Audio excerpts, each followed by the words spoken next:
Hey everyone, welcome back to the Heart to Heart show. Today, we are going to explore one of the most important areas that will help us navigate high school and beyond. Not just high school, but beyond. And what am I talking about? Emotional maturity. Now, what is emotional maturity? Emotional maturity is the ability to recognize and understand emotions in yourself and others, and to use this awareness to guide your thoughts, actions, and relationships. It's all about being aware of how you feel, why you feel that way, and how your emotions impact your life. Now, why is emotional maturity crucial for high schoolers? You see, as high schoolers, we face numerous challenges from academic pressure, social relationships, to extracurricular activities, and more. We can name it. Emotional maturity helps us to manage stress and anxiety, build stronger and more meaningful relationships, make informed decisions, develop resilience and coping skills, as well as achieving academic and personal success. You see why I'm telling you that this one, senior high school student, what can you expect from this video? Today's video, well, in this video, we will explore the key aspects of emotional maturity, including self-awareness. You see, when I mention self-awareness, you see the way I'm doing this. Self-awareness, self-regulation, empathy, effective communication, and responsibility. It's nice because when you mention responsibility, they begin to do because we are afraid to take responsibilities. We are going to discuss practical tips, real life examples, and strategies to help you develop your emotional maturity. Guys, today's episode, you see the way I'm looking at you guys, it's going to be epic. But let's get started. So now let's go straight into digesting the 5 key points you have to know when we talk about emotional maturity. The first one is going to be self-awareness. I know that in school, people have been coming around, like sometimes you see clubs coming around talking about self-awareness. Yes, self-awareness is very crucial in the life, especially my senior high school students.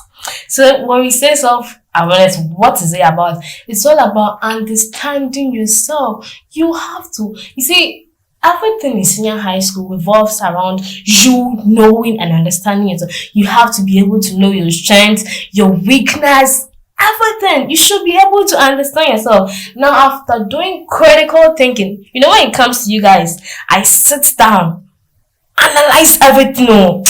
If you don't know, you don't know that. Well, now these are the 5 things, the 5 points that I came up with when it comes to knowing yourself. Now, the first thing is your emotions. Recognizing how you feel and why. This is like this. When it comes to senior high schools, they fail to, pay attention to this part.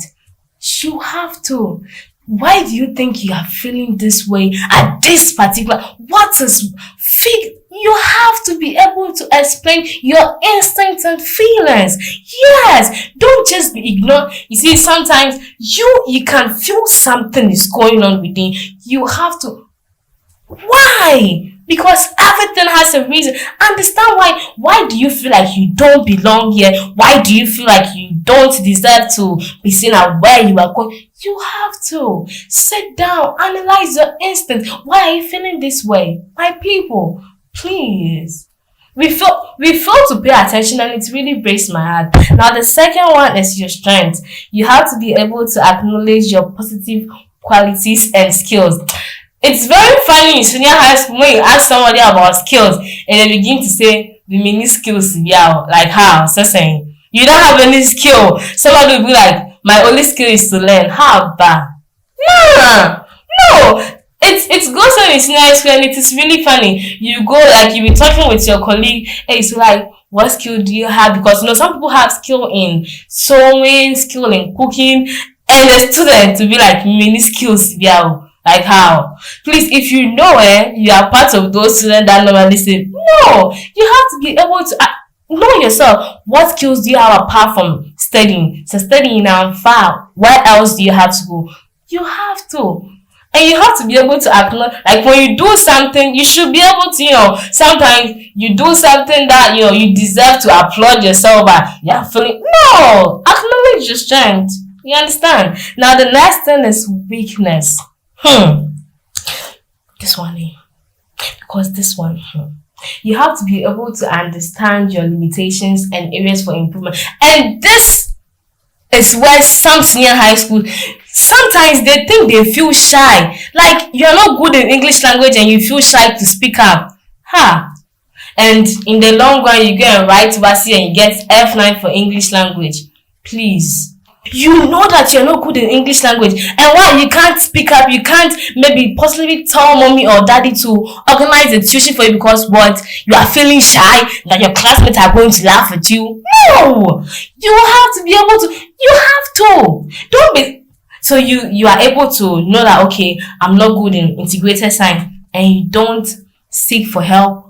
Hey, and you're still watching me. You better make that phone call. Like, you better go to that teacher that you're having difficulties with the subject and tell the teacher so that the teacher will at least know how the teachers can help. You have to be able to find out what your weakness are, okay? And you have to seek for improvement. It's not that, okay, you sit there, you be like, I'm not good in mathematics. Then you just keep it to yourself. Let's see. Well, I'll just try my best. No! Seek for it. You have to improve. It's not that I'm telling you to know your weakness and you find them out there and you say, okay, hosts have get service. No, you have to work towards it. You don't have to still let it be your weakness. No. You find your weakness and you work towards making it your strength. Yes. Please. And the next thing is values. Identifying what matters most to you. Let me tell you one thing. What my years in senior high schools have taught me. If you don't have any value that governs you and like governs your life in senior high schools or guide your life in senior high school, people take you for granted and yes, because they know that you don't even have any value that, no. You have to be able to know your values, the things that matter most because if you don't let people know that you, let's say, you like being with people that are honest, they don't know. Your actions don't tell them that you like to relate to people that are, no, you have to know your values, what matters most to you. If you don't show us what matters to you, how do you expect me to know? You don't expect me to be like, you are always quiet. You don't let me know what matters most. Okay, I get to know that you value being quiet sometime, but then I don't know, and mostly I talk. Oh no, you have to let me know. Okay, this is what she likes, this is what she values. She values quietness, she values being alone, she values exactly. Don't just be there and be letting people taking things for granted and be looking at you anyhow because they don't even know what you value most. They don't even know because your actions are not portraying them. No. Let them know. Don't let people take you.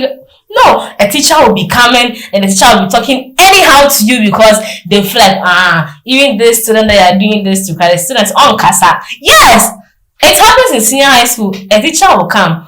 The teacher will be doing something. You see that this student is quiet. But you can't speak up. No, let the teacher know. Don't be quiet. Let the teacher know because this thing is not really helpful. It brings you down in the long run. It goes way to affect your academic life in senior high school. Now, the last one is your goals. Clarifying your aspirations and motivations. As a human being, no, as a student, and you're in school and you don't have any goal. You can't be in senior high school and you be like you don't have a goal. No! Like who does? No! You have to have a goal. Okay, it is my goal to get A1 in mathematics. Yes! Set your goal. Set your aspiration. You can't just be there. Even sometimes some people don't know what they're going to do after senior. Set goals. So, because without goals, like your life is like, sorry to say, but a mess. Yes, you don't have anything. Because in goals that you get to set criteria, Yes, but if you don't have a goal, how do you expect to set a criteria for yourself? You get to set standard for yourself if you have a goal, but you don't have a goal. Yeah, Sunday, looking at me. Very soon, I'm coming for you like this. So please, let's set goals. Now, we talked about sharing practical examples on today's show. Yes. Now, let's look at the practical example from this angle. Sometimes you feel you're doing something, you need to take a break. Take a break, oh. Let me share this, let's say, something that happened to me. Yes, it's in high school. I think there was this upcoming quiz, Yes, I had to represent the school with other, I think we were four. We had to represent the school. So we were feeling nervous. We were late, we were tired. We knew that we had to take a break, but we didn't. It affected us. But really, it didn't affect us too much, but it affected. We learned. We were learning midnight every time. It was 2 days to the quiz that the quiz master came to tell us that he has heard what is going on campus and that we don't sleep. Trust me, headache. I would walk in, you'd be like, hey, I'm there, what's wrong with you? You're looking pale. I'll be sitting in class and my science teacher will be like, dear, what bread, that kakra. When you feel you need to take a break sometime, take the break. Nobody is forcing you. Yes, sometimes you feel pressure. Please, take a break when the need be. No, your health is important. See, when it happened to me, you guys don't know. I don't want to. I was looking pale. Dear, what is wrong? When it happens, everybody will be asking you what is wrong. You're not sick, but you're looking sick. Please, okay. And also, you have to label your emotions like, I'm feeling frustrated right now. You should be able to tell, yes, okay, I'm feeling happy right now, good. I'm feeling frustrated. So if you know something that you're going to do will be needing your attention, don't involve in that. Because you know that you're not in the right state for that. Don't. Please take a break when you need to. Okay. Now, we're also going to talk about your weakness awareness. So let's say you struggle with public speaking. You struggle with something. My main point is you should be able to after analyzing your weakness, you just don't sit on it. You come out, speak up. What do you have to do? So you know you struggle with public. I remember in senior high school, I had a club, Tits club. So there was this girl, she was the shy type. And our teacher was like, dear, I want you to coach this girl to be like you, like how you're able to speak in public. And I was like, okay. So now how was the teacher able to know this? The girl went to the teacher, told the teacher that the girl wants to become like, yes. So if you struggle with something, please, don't just analyze and just sit on it. No, take the necessary initiative, okay? Don't just be there. You know, me, after 10, you guys don't let me start talking on because this thing is really going on. You see a student, like you could feel like this student needs help, this is your weakness. They are sitting there and you are quiet. Now let's move on to the next key points that you have to know when it comes to emotional maturity, and that is, well, the next key point, we have effective communication. Good communication is crucial for building strong relationships, resolving conflict, and achieving personal and professional goals. You don't expect to be friends with someone and no communication exists. Like, no. You have to build effective. You just don't talk about it. Effective. You know, my senior high school students, I know you guys are shocked, you know what effective means, but then do we really apply it to communication? You have to have effective communication. You just don't start and always when you're talking to a friend, it's like I know that we have friends that with that friend, when you begin communication, when you begin talking, it's anything, like just anything. Yeah, we have building. There's a difference between building communication and just like a normal friendship. I understand, yes, but then building relationships through communication.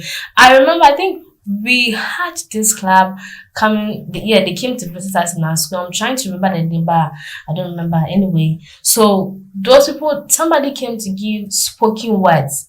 Yes, and I'm also into that field. So after that, what did I do? I went to speak to the person talk to the person. I told the person, oh please, I'm also good into spoken words, and yeah, I really like you as my mentor. Can we be friends so you continue to mentor? It was like, oh yes, why not? Meanwhile, I had this friend. She's also into that. I was like, let's call her Ekwa. I was like, Ekwa, let's go. She was like, oh, I'm there, you know, I'm shy. Please, when you go, say something for me. Tell him that you have a friend. I was like, sister, it's better you let us go. So I went, we exchanged contact. And when we exchanged the contacts, yes, I was in senior high school. So I told the person, he was like, oh, okay, no problem. Just let someone. So I had a guidance. Yes, I told him, sir, please, can you call this person, tell the person that this is my number? And yeah, we secured a relationship. All through what? Communication. So after senior high school, we started talking, and now we still talk. You see, there is something about building a relationship through communication. It's about one, what do you talk about? What do you talk about with your friends? What do you say? What is the kind of language do you use profane language? Do you use vulgar language? Yes.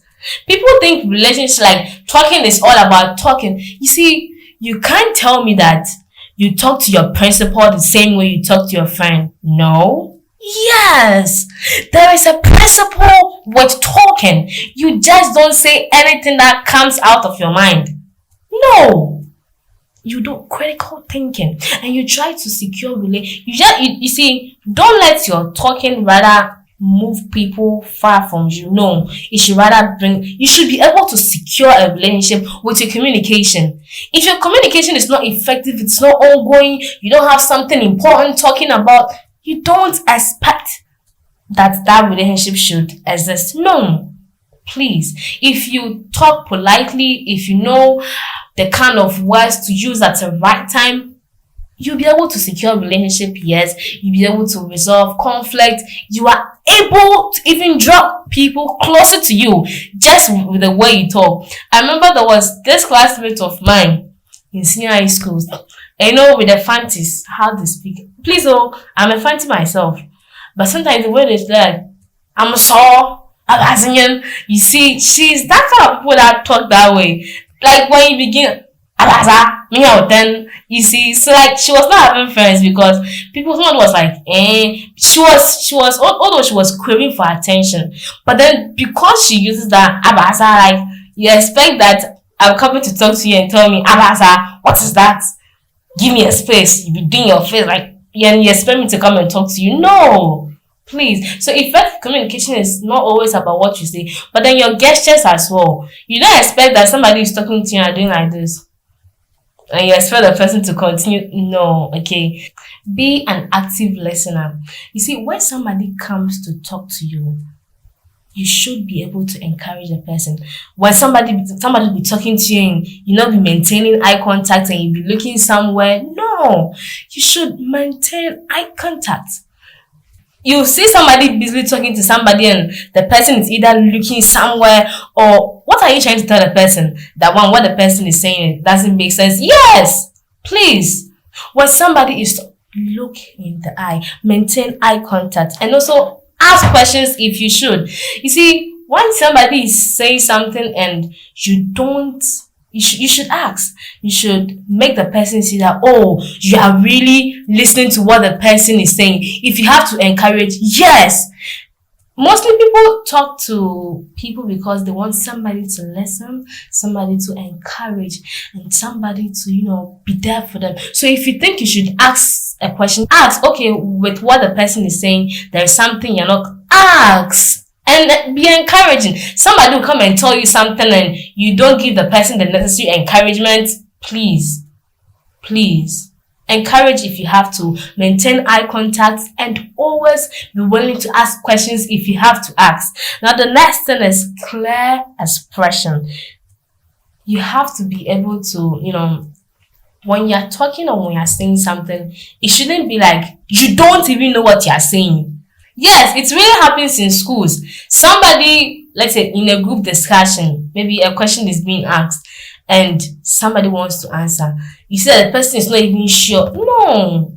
You should be able, like, you should be sure of what your expression should be clear. It shouldn't be like somebody is forcing you to talk. It shouldn't be like somebody is forcing you to share your opinion. Your expression should be clear. If it is yes, yes, no. If it is your no, no. Please don't talk as if somebody is forcing you or you're not really like showing interest. No, please. And the last thing you should know when it comes to effective communication is nonverbal communication.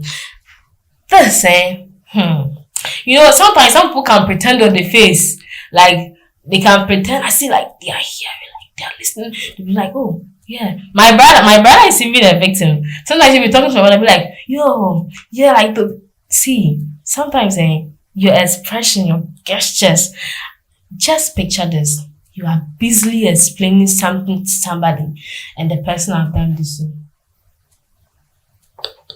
No, our expressions count. Yes, your gestures. Sometimes you might pretend you are listening to it, but your gestures, your body language will tell the person something different. It's even sometimes, although you might be paying attention, but what you be doing to, like maybe what you be doing, your facial expression, your gestures might tell the person they are not listening. Please, just imagine somebody telling you something and looking in a different direction. You are looking in your book. Are you trying to tell the person that the person is not making sense what the person is saying? No. Please. Our body language, our gestures really count if you want to build an effective communication. If you like, do what I'm about to say. Study this person in your class who really like frowns, who is not ready to smile, and reply me or send your comments in the comment section if that person has friends. Yes, I was waiting for you guys to comment. Okay, so now let's move on to the next crucial key point when it comes to maintaining emotional maturity. Now, with the fourth key point, we have resilience. And with this, it's all about developing coping skills and learning to bounce back from adversity. Now, let's take it from these two angles. When you're being bullied in senior high schools and also bouncing back from failure, like academically. So now, I understand that in senior high school, yeah, some people might bully you, they might spread false rumors about you, they will make you feel like you don't belong, they exclude you from social events. My sister, my gentleman, please don't let that discourage you. No, don't be letting what people say. I understand that when that happens, people begin to see and perceive you the way or how or what people have told them about you. But hey, don't let that bring you down. Don't let your failure be your weakness. No. If you have to go to a trusted teacher, talk to the teacher what is going on, at least somebody just to listen to you, just talk. Go to a trusted teacher and also associate yourself with people that support you. You can't tell me that, let's say, there are 3 people that bully you and you want to make friends with one of them. Sometimes you do that with the aim that if you become friends with maybe one of them, the other 2 will be. No. Associate yourself with people that support you. Don't go being friends with the same people that when that happens, you give them the courage and the morale to continue bullying you. I've seen that happen in senior high schools. It's funny seeing somebody who is being bullied by a particular person being friends with that person. Hey, and you expect the person to stop the bullying. No, please. And when that happens, you should also practice self-care activities like exercising, writing like journals. You get, channel your energy to something better, not to sit down and instead of maybe doing something important, you sit there thinking about why they are bullying you. Hey, that should be the old time. So with this current modern world and you sit down and think about why somebody is bullying, please channel your energy to something better. Thinking about it won't solve the problem. So as I said, talk to a trusted teacher, and also listen. You can also join supportive clubs in senior high school. See, I know that there are lots of clubs in senior high school that talk to victims of bullying, help them to, how they can navigate those challenges. Yes. So please talk to a trusted teacher, join supportive clubs, communicate and associate yourself with people that support you, and also channel your energy to do the right thing. That is the best solution for you. And the next thing is bouncing back from failure. See, sometimes you can steady. Hey, you will kill yourself. You burn the midnight candle. Steady your path. Be preparing giddy for an upcoming test. When it comes, sorry, I'm not laughing. I want to cry, but the crying is not coming. When it comes, hey, you've gotten 10 over 50. Let's say 10 over 100 for a mathematics test that you've been studying. See, I understand, you will cry. Yes, it is natural to cry, but don't let that crying take over your mind. Instead of crying, sit down, analyze what went wrong. Take the mathematics book. Okay. So it was a question under simultaneous equation that I didn't do well at. Good. You study more about some. Then next time you improve. You don't sit down crying. No, that is not the best way. Okay, and you also have to develop a study plan to improve. Okay, so you think you study at this particular time, or you study this subject before this subject, so it's not really helping. It's nice to say your timetable. What I recommend is a reading subject after a calculating subject. You don't expect that, let's say you are cheating a subject like forces in science, and on your timetable you learn mathematics after learning mathematics, then you go and learn science. Hey, no, you don't do 2 calculation subjects at the same time. A mathematics subject and a reading subject. Okay, please, you develop a good study plan to help you. You also have to practice self-compassion. See, even if you got 10 over 100, you've done well. Hey, so far as you used ink to write something, hey, clap for yourself. See, if you get, I'm not saying be happy, no, but you have to acknowledge yourself for some petty things. When that happens, you get this energy, this sudden boost from anywhere that, you can do better. Now let's move on to the last key point on maintaining emotional maturity, and that is conflict resolution. You see, in social studies, I think most of the time teachers even talk about conflict resolution when they are teaching us in school. Conflict is something that is normally seen. I'm not saying that it's acceptable, but you can't run out. You'll be there. There's somebody. So please, for conflict is inevitable. When that happens, the term for chill out. If you think you have to move. If you see, you might feel like that instant, like slapping the person, punching the person, doing stuff. If you think you have to move from the scene, move a sec. I'm not saying move it. No, move a sec. Come back, or you can just count in your head. Maybe 1 to 10, 1 to 5. But when you come back, now you have to listen. You see, it's not always that, let's say your opponent or the person you're having that conflict with is thinking the exact thing. Listen to them. You know their side of the story. Although you might think that what you are thinking, that they should be thinking is right, but no, it's not that. Listen to them. Let them explain that. I know it's difficult. You mean something that's happening, I should not get a time and say, talk, I'm listening. I know it's somehow, please, And after listening to them, focus on the issue. You don't have to now go and break something that happened. And no, please, that one is in the past. Focus on what is at hand. Maybe somebody has stolen your pen. Now you're talking about the matter. You're like, the other day you cry. No, please. You're not talking about the other day. You're talking about this day. Focus on the issue at hand. And also you have to respect differences. Hey, you don't have, listen, I'm not saying that you should agree on everything that that the person is saying. No, there's a difference between respecting it and agreeing. Just respect their view. Let them talk. You don't have to be please, please. Even if you think what you're saying is right and that what they're saying is not true, please respect them. Now you see why I said today's episode is going to be epic.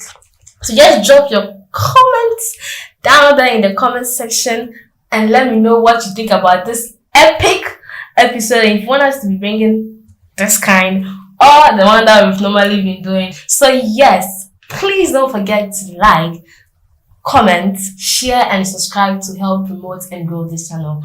Until we see each other on the next episode, from me to you. Bye bye.